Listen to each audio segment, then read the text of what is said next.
నా పేరు భానుమతి రాజగోపాల్. నా YouTube channel music and terrace garden @bhanumatirajgopal.com. ఈ వీడియో మీకు నచ్చితే లైక్ చేసి షేర్ చేసి సబ్స్క్రైబ్ కూడా చేసుకోండి. అరటి పువ్వు యూసెస్ అండి, ఎందుకు వండుకోవాలా అనేది చాలా అడ్వాంటేజ్ ఉంది. దీనివల్ల చాలా మనకు మంచి గుణాలు ఉంది. మనకు ఫైబర్ కంటెంట్ ఎక్కువ ఉంటుంది. మలబద్ధకం అది కాదు. కూరగా రూపంలో వండుకోవచ్చు, సూప్స్లో చేసుకోవచ్చు, వడలు గారెలు అన్న మాదిరిగా చేసుకోవచ్చు. ఇది ఇన్ఫెక్షన్స్ తగ్గిస్తుంది. బ్లడ్ ఎక్కువ బ్లీడింగ్ అవుతుంటే కూడా అప్పుడు అరెస్ట్ అయిపోతుంది పీరియడ్స్లో. అప్పుడు ఎనిమిక్ కూడా కొంచెం తగ్గిస్తుంది. బ్లడ్ ఇంప్రూవ్ అవుతుంది. డయాబెటిక్ వాళ్ళకు కూడా మంచిది. విటమిన్ ఏ, సిఈ ఉంటుంది దీంట్లో. మానసిక ఆందోళన తగ్గిస్తుంది. ఆహారంగా బాగా ఉంటుంది. ఫీడింగ్ మదర్స్కి బాగుంటుంది. ఫైబర్ ఎక్కువ ఉండటం వల్ల వెయిట్ లాస్ అవుతుంది కూడా. ఇందులో పొటాషియం ఉంటుంది. లో బీపీ తక్కువ చేస్తుంది. పొటాషియం హార్ట్కి కూడా చాలా మంచిది. డైజెస్టివ్ ప్రాబ్లం అంతా కూడా సాల్వ్ చేస్తుంది. విటమిన్ ఈ ఉండడం వల్ల స్కిన్ కూడా బాగా మంచి గ్లో అవుతుంది. Free radicals పెరగనీయకుండా ఆపివేస్తుంది. జిగుట విరోచనాలు ఉన్నప్పుడు పెరుగుతోటి అరటి పువ్వు రసం వేసుకొని తింటే మంచిది. Anti oxidant. ఇది ఫ్రీ యూరిన్ కూడా కొంతమందికి కాకుండా ఉంటుంది, దానికి కూడా వాడవచ్చు. దోసకాయ రసంతో ఇది 250 ml అలా తీసుకుంటే ఫ్రీ యూరినేషన్ బాగా ఫ్లో అయిపోతుంది.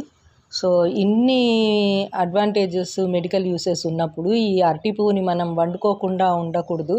తెలవని వాళ్ళకు కూడా మనము ఇది తెలిపించి ఇది ఉంది అనేసి, యూసెస్ ఉందని చెప్పి మనం వాళ్ళకి చెప్తే వాళ్ళు కూడా అందరూ వండుకుంటారు. అరటి పువ్వు ఎప్పుడు తీయాలంటే అది బాగా పాలినేషన్ అయిపోయి కాయలు కాస్తుంది.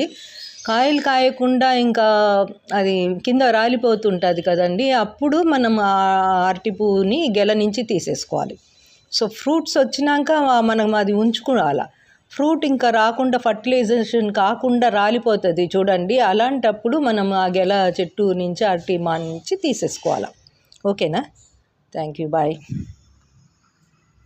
తీసుకొని కొంచెం పట్టా సోంపు వేసుకొని దాంట్లో తర్వాత ఉల్లిగడ్డ, పసుపు అన్నీ వేసి ఈ బనానా ఫ్లవర్స్, అరటి పువ్వులని క్లీన్ చేసుకోవాలా. అది బొడ్డు ఇంకా ఒక మాదిరి రెడ్గా ఉంటుంది పెటల్ లాగా, అవి రెండు తీసేయాలా. అది వేసి రుబ్బితే అంత అరగదు, బాగుండదు కూడా. అది అయిన తర్వాత బాగా కొంచెం దాన్ని వేయించుకోవాలా. వేయించుకుంటే ఎచ్చుపెచ్చు వేయించుకుంటే చాలు. ఇప్పుడు కొంచెం కారపొడి వేయి, కారం, ఉప్పు వేయి, ఎంత కావాలనో అంత వేయి. ఇంకొంచెం పడుతుంది,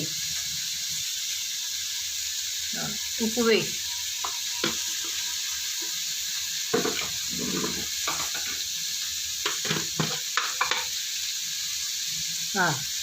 చుట్టూరు వేయి, ఇంకొంచెం వేయి.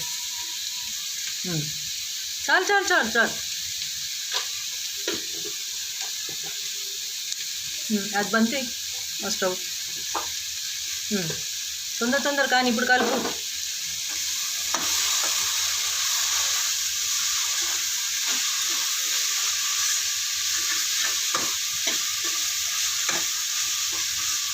కొందరు పచ్చిమిరపకాయలు కారం వేసుకునే వాళ్ళు పచ్చిమిరపకాయలు వేసుకోవచ్చు, లేదంటే ఎండు కారం పొడి, ధనియాల పొడి కలిపింది వేసుకోవచ్చు. కారం ఎక్కువ తినని వాళ్ళకు మైల్డ్గా ఉంటుంది కారం.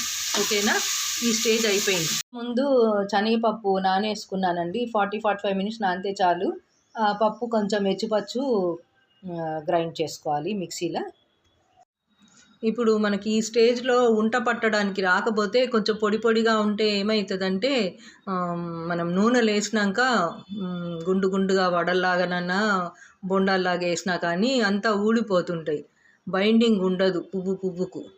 అందుకని బైండింగ్ కోసం కొంచెము శనగపిండి అన్నా, పుట్నాల పప్పు పిండి అన్నా క్రష్ చేసి వేస్తే బాగా బైండింగ్ అవుతుంది.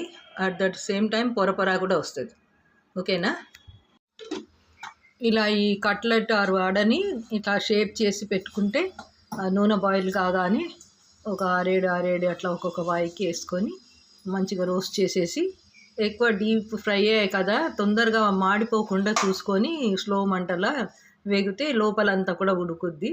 అప్పుడు టేస్టీగా ఉంటుంది అండి, టేస్టీ అండ్ క్రిస్పీగా ఉంటుంది. ఓకేనా? ఇట్లా మళ్ళీ వడలు చేసుకోవాలి. గారెలు అనొచ్చు, కట్లెట్ అనుకోవచ్చు, అరటిపువ్వు వడలు అనొచ్చు. ఫైనల్గా ఇదండి అరటిపువ్వు గార లేదా అరటిపువ్వు కట్లెట్.